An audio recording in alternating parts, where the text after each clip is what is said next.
Magandang umaga po muli. Tayo po Nay, hindi muna makasaka ng maaga. Dito muna ho tayo sa sa aking dampa. Ayun po, may malaking kaldero. Nagluluto po ako ng pakain sa baboy. Yan po yung trabaho ko bago mag-vlog o magsaka-maka. Yan po, pakikita ko po sa inyo kung ano yung aking mga ginagawa sa umaga.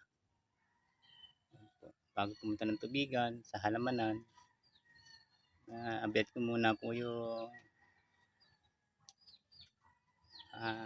pangalawang nakakain ng baboy.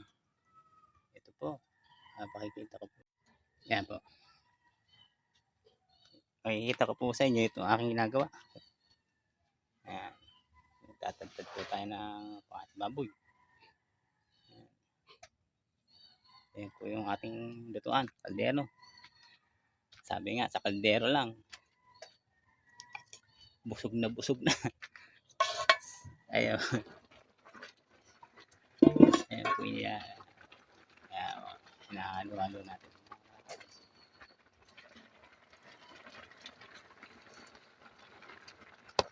Yan po ang buhay ko dito sa aking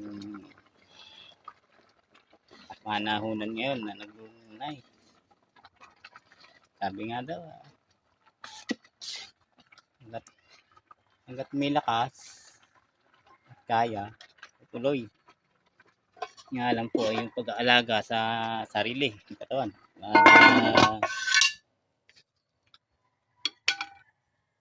Ayan po. Yan po yung aking ginagawa sa umaga. Sa pag umalis, bago pumunta po ng bukid. Ito po yung dampak na aking ginawa po talaga para sa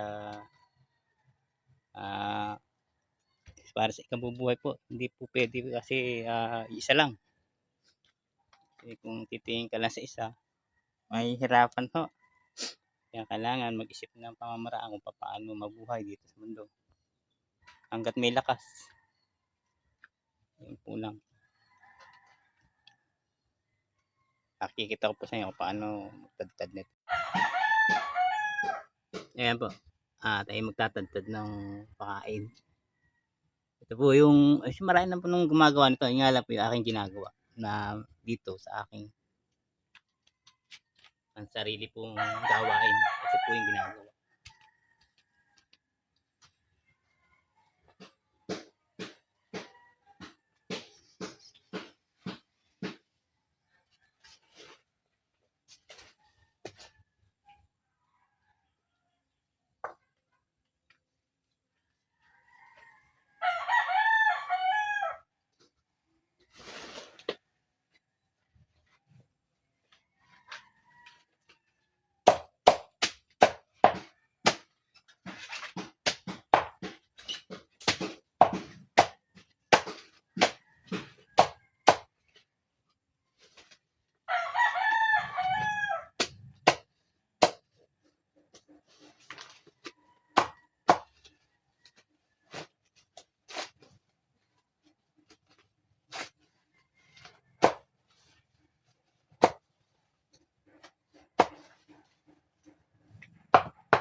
Ayan po.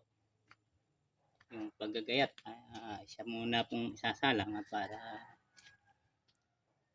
yung kung mailaliman naman o yung ibang banay, lain, katulad ng si Fernando po kung tawagin namin dito yan. Pakinabang po lahat yan. Laman o yung pong katawan, pakinabang po lahat. Kaya po kami nagtatanim na upang maging pamalit po pag walang pakain. At lalo't sabi nga po walang wala, may makukuha po naman dito na sa pamamagitan ng pagtatanim din ho. Pagtatanim. Kaya kailangan panatiliin po yung kalakasan. Kaya yan po ang maipapakita ko po ngayon sa aking video ito, na po ay ipakita ko po ay yun po yung aking sariling ginagawa. Hindi po sabi tularan o yun po yung aking ginagawa. Kasi yun po yung organic na ginagawa ko na totoo sa aking buhay dito sa pagganap ng pag-aalaga ng hayop, kung ano po yung pagsasaka o paghahalaman. Yan po ay mga natural po na gawain. Yun po lamang at sana yung makapanood ay maging daan upang kung halimbawa po kayo mag-aalaga o mga ganun, meron po kang pamamaraan na nakita.